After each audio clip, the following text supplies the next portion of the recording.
La médiathèque de Grand Quevilly vous présente sa nouvelle mallette créative. Comment peindre ton chevalier Stormcast? La peinture sur figurine est un loisir qui te permet de te détendre tout en travaillant ta précision de geste et ta créativité. Pas besoin d'enchaîner les différentes étapes. Prends tout ton temps pour peindre.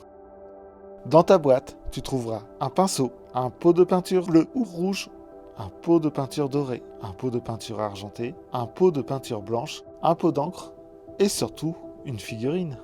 Il te faudra aussi un verre d'eau, de l'essuie-tout, une assiette en plastique qui te servira de palette. Première étape, les peintures de base.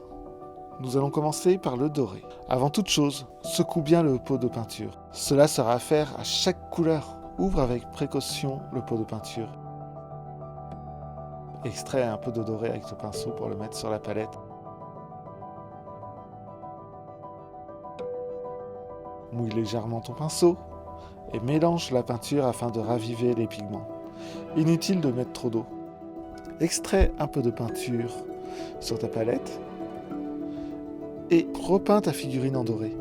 Rattrape toutes les zones qui n'ont pas été colorées au début. Si ton pinceau manque de peinture, ne reprends pas d'eau.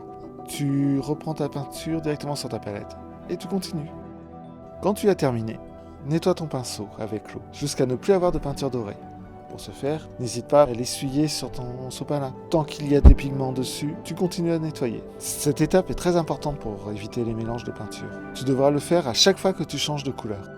Passons au bleu et au rouge, selon ce que tu as dans ta mallette. Prends un peu de peinture bleue ou rouge et colorie les zones désirées, c'est-à-dire les épaulettes, le bâton du marteau et tout ce qui est en tissu, le bas du manteau ainsi que l'arrière et l'avant. Passons à l'argenté.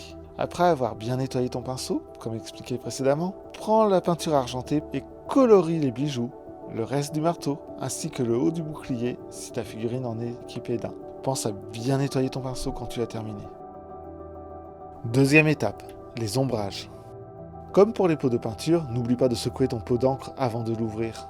Trempe ton pinceau dans l'encre et barbouille l'ensemble de ta figurine avec. Tire ta peinture dans les zones creuses de la figurine pour créer des effets de dégradé et accentuer tous les creux de ta figurine. Quand tu as terminé cette étape, laisse sécher l'encre. Troisième étape, les éclaircissements.